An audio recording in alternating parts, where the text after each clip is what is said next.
जैसा टाइटल है थंबनेल का दोस्तों, डब्लूज एवरीवेयर। हर टीम अपना मैच जीत गई जो शायद टाइटल चेस कर रही है, या जो टीमें अपनी टॉप 4 की प्लेस को कंसोलिडेट करने की कोशिश कर रही हैं। एस्टन विला ऑब्वियसली ड्रॉ करा गई अपना मैच बोर्नमथ से, लेकिन अगर हम मैनचेस्टर यूनाइटेड की बात करें, चेल्सी की बात करें और मोस्ट इंपॉर्टेंटली आर्सेनल की बात करें टाइटल रेस के कॉन्टेक्स्ट से, तो तीनों टीमों ने अपने मैचेस जीते हैं। तो आज मैं दो मैचेस की मेनली बात करना चाहता हूं। मैनचेस्टर यूनाइटेड स्पर्स ओल्ड ट्रैफर्ड में मुकाबला हो रहा था और दूसरा था चेल्सी और वुल्स। तो अगर हम मैन यूनाइटेड की बात करें तो सबसे बड़ा चैलेंज जो माइकल कैरिक के सामने ये था कि अभी एक टफ रन ऑफ फिक्सचर्स था उनका, जिसमें उनको आर्सेनल के अगेंस्ट खेलना था, मैन सिटी के अगेंस्ट खेलना था, उसके बाद स्पर्स के अगेंस्ट खेलना था होम पे, और बीच में फुलम भी खेलना था उनको। तो ये आसान मैचेस नहीं है, क्योंकि उसके बाद फिर आप कह सकते हैं कि अगर ये फेज थोड़ा सा ठीक ठाक वो निकाल लेते, फिर एक इजियर रन ऑफ फिक्सचर्स है जिसको मैनचेस्टर यूनाइटेड टारगेट कर सकते हैं और अपनी जो जगह है टॉप 4 में उसको कंसोलिडेट कर सकते हैं। लेकिन ये फेज ठीक ठाक तो क्या, मतलब 4 डब्ल्यूज लगातार दोस्तों,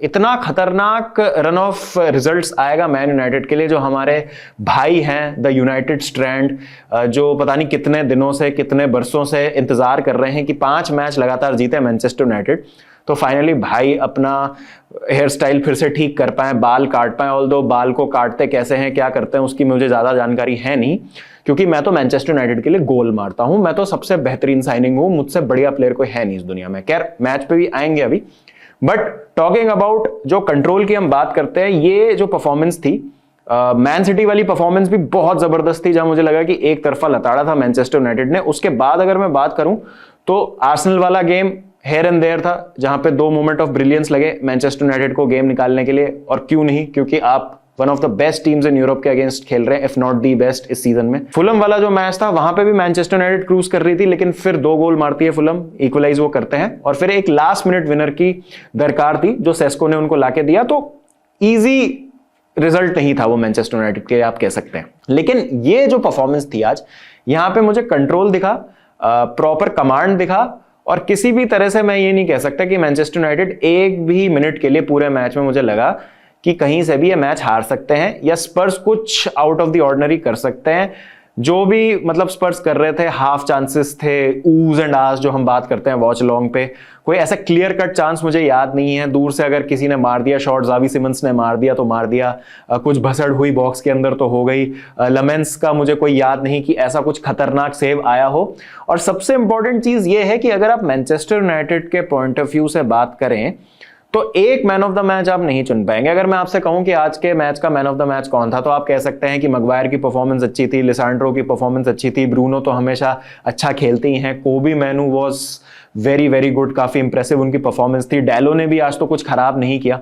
तो जब इस तरीके की परफॉर्मेंसेस होती है ना, जहां आप एम्बुमो से लेके कूनिया तक, कोबी मैनू से लेके शॉन लमेंस तक, किसी को भी आप कह सकते हैं कि आज हमारा मैन ऑफ द मैच था। ऑल्दो गोलकीपर तो ज्यादा टेस्ट हुए ही नहीं, बट जहां पे एक clear cut man of the match चुनना मुश्किल हो, इसका मतलब यह होता है कि कंप्लीट प्रोफेशनल टीम परफॉर्मेंस थी, जहां पे सब प्लेयर्स ने बहुत अच्छा खेला और इजीली आपने लाइन पार कर दी और पूरी तरीके से आपने कंट्रोल किया ऑपोजिशन को और गेम को डोमिनेट करके जीता। और आज की जीत के लिए हम यही कह सकते हैं मैनचेस्टर यूनाइटेड के बारे में। तो मैच जब शुरू हुआ तो मैं कहूंगा कि स्पर्स की शुरुआत अच्छी थी, मेरी एक्सपेक्टेशन से बेटर खेल रही थी स्पर्स, टू बी ऑनेस्ट, क्योंकि अगेन इंजरी रेविस स्क्वाड है।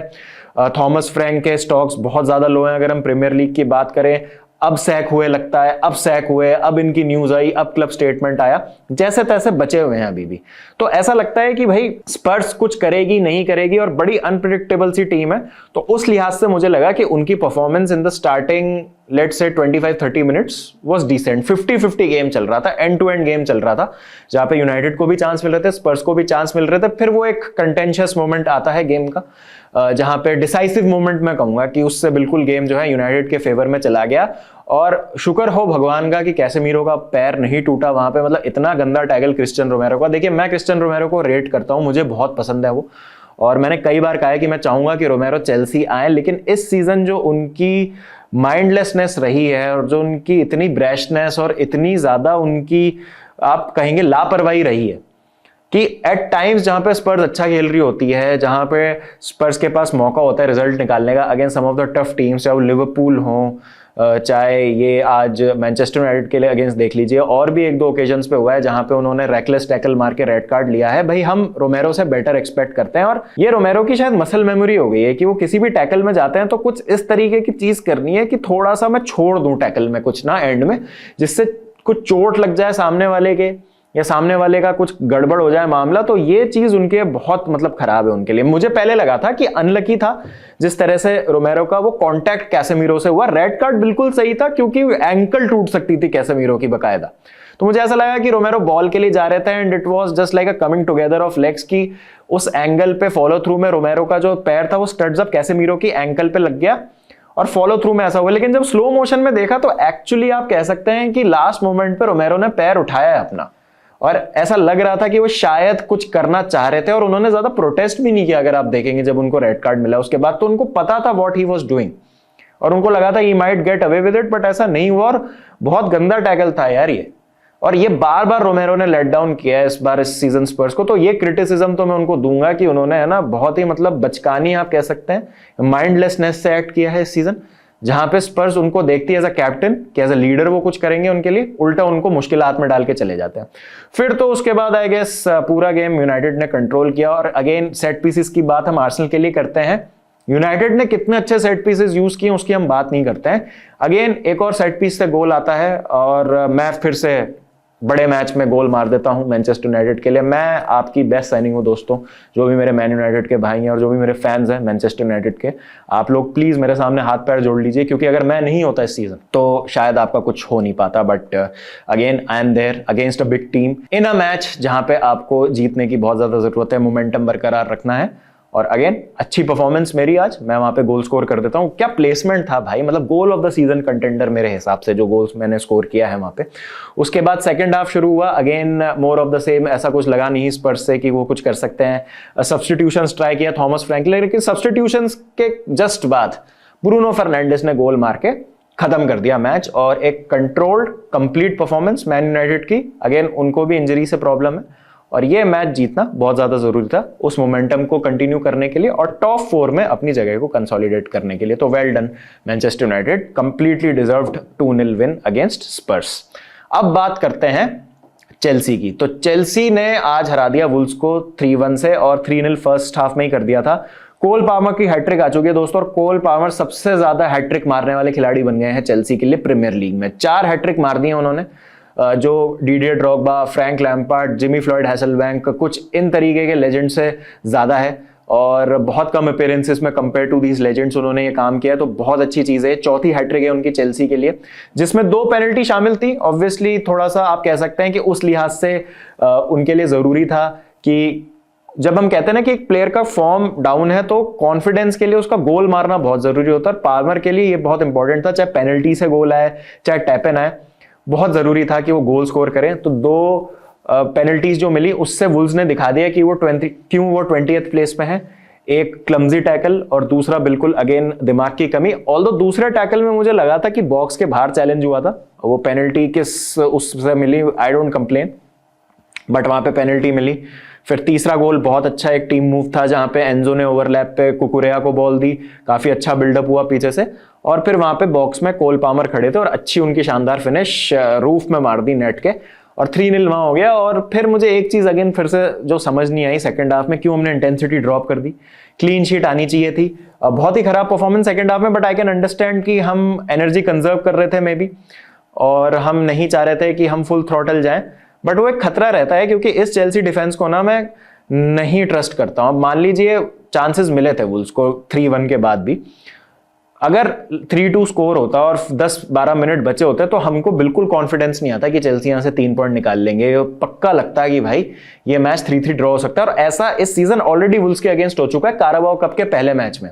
आई थिंक दूसरा मैच था Carabao कप का, सॉरी, जहां पे हम 3-0 से लीड कर रहे थे हाफ टाइम पे और 4-3 वो मैच जीते थे, और आपको बेंच से बहुत सारे जो आपके फर्स्ट टीम के प्लेयर्स थे वो लाने पड़ गए थे। Enzo, Caicedo, I think Reece James थे या नहीं थे मुझे याद नहीं आ रहा, बट आपको ये सारे प्लेयर्स लाने पड़ गए थे वो मैच को सी आउट करने के लिए, क्योंकि आपसे सेट पीस डिफेंडिंग नहीं हो रही थी और एरियली आपका डिफेंडर कोई जीत ही नहीं पा रहा था किसी भी तरीके का चैलेंज। तो ये एक चीज थी जो आपको प्रॉब्लम में डाल रही थी। तो आज मुझे लगा कि उस तरीके की सिचुएशन फिर से ना क्रिएट हो जाए, बट ठीक है, हमने मैच को सी आउट कर लिया, हमने 3 पॉइंट ले लिए। हमारे लिए बहुत इंपॉर्टेंट था क्योंकि मैन यूनाइटेड भी अपना मैच जीत गई जैसा मैंने कहा, और लिवरपूल आज मैन सिटी का मैच है, आज देखते हैं वो मैच कौन जीतता है। बट ये 3 पॉइंट इंपॉर्टेंट इसलिए क्योंकि एस्टन विला ने अपने पॉइंट्स ड्रॉप कर दिए, तो जो टॉप 3 टॉप 4 की रेस है उसमें आप अच्छी पोजीशन में आ जाते हैं। और अब 25 मैच के बाद हमारे 43 पॉइंट हो चुके हैं। एग्जैक्टली हमारे लास्ट सीजन में 25 मैच के बाद 43 पॉइंट ही थे, अगर आप टेबल जाके चेक करेंगे तो ठीक है मतलब। बट ये है कि लास्ट सीजन हमारा जो रन ऑफ फिक्सचर था वो इतना टफ नहीं था लास्ट का जितना इस सीजन है कंपैरेटिवली। तो देखते हैं क्या होता है। बट अभी लीड्स, बर्नली, ये सारे मैचेस हैं अभी हमारे, तो अगेन एक मौका है, हम अपनी पोजीशन को कंसोलिडेट कर सकते हैं और इंपॉर्टेंट पॉइंट्स इकट्ठे कर सकते हैं। बस अभी यही चीज जो है वो मायने रखती है, और बहुत अच्छी चीज है कि हम वो 2 एक्स्ट्रा मैच नहीं खेल रहे चैंपियंस लीग के लिए, वरना तो बहुत ही ज्यादा मुश्किल हो जाती है। तो I am happy, Cole Palmer की हैट्रिक आई, कॉन्फिडेंस उनका गेन हुआ होगा, उन्होंने वो कोल्ड वाला सेलिब्रेशन भी कर दिया। ये वाला जो उन्होंने ब्रेंटफोर्ड वाले मैच में नहीं किया था, तो सब लोग बोल रहे थे कि भाई ये बंदा खुश नहीं है। फिर अचानक मैनचेस्टर यूनाइटेड की रूमर्स आने लग गई थी, अचानक ये आ गया था कि he is not happy, he wants to leave, और ये वो, he misses life in Manchester. तो आज सेलिब्रेट भी किया बंदे ने, बंदा खुश भी लग रहा था, ही वॉज सेटिस्फाइड। जब उनको सब्सटीट्यूट भी किया गया तो उनके चेहरे पे ऐसे कोई मायूसियत नहीं लग रही थी। तो सब कुछ अच्छा था चेल्सी के पॉइंट ऑफ व्यू से। बट वही सेकेंड हाफ में जो हड़बड़ाहट और वो एक नर्वसनेस थी ना, वो मुझे अभी भी अच्छी नहीं लग रही। बट आई एम ग्लैड कि आज रोजीनियर ने एक नया सिस्टम ट्राई किया 4-2-2 के साथ, जहां पे डबल पिवट में आपके बीच में सैंटोस और काइसेडो खेल रहे थे, 2 आपके मिडफील्डर्स पामर और एंजो खेल रहे थे, लेफ्ट हाफ स्पेस में एंजो थे, राइट में पामर थे, और 2 स्ट्राइकर्स आपके पेड्रो नेटो और जाओ पेड्रो खेल रहे थे। तो अच्छा लगा मुझे देख के कि अकॉर्डिंग टू ऑपोजिशन रोजीनियर भी कुछ कुछ चेंजेस करने की कोशिश कर रहे हैं, और ही deserves that time, he needs that time, जो हमें एज फैंस उनको देना चाहिए। बाकी इंडिविजुअल परफॉर्मेंस पे तो हम बात कर सकते हैं बाद में भी। और आर्सेनल भी जीत गई 3-0 अगेंस्ट सनडरलैंड, तो बहुत अच्छा रिजल्ट उनके लिए, क्योंकि ने 2 गोल्स मारे, तो उनके लिए भी एक अच्छी चीज है ये, क्योंकि अब प्रेशर सिटी पे वापस, दे प्ले लिवरपूल, और 9 पॉइंट की लीड हो सकती है अगर लिवरपूल मैन सिटी को हरा देती है या ड्रॉ होता है, तो वो जो 6 पॉइंट की लीड है वो 7 पॉइंट की हो जाएगी। तो इंटरेस्टिंग होगा देखना कि क्या होता है। तो आप बताइए आपकी क्या राय है आज के मैच पे, and who do you think was the most impressive player, चाहे आप मैनचेस्टर यूनाइटेड की बात करें, चेल्सी की बात करें, और क्या लगता है आपको किस दिशा में जा सकती है टॉप 4 की रेस, ये भी मुझे बताइए। और लिवरपूल वर्सेस सिटी के क्या प्रेडिक्शंस है वो भी आप मुझे बताइए। चलिए फिर मिलता हूं आपसे, जब तक ध्यान रखिए अपना, take care and don't forget to keep the blue flag flying high.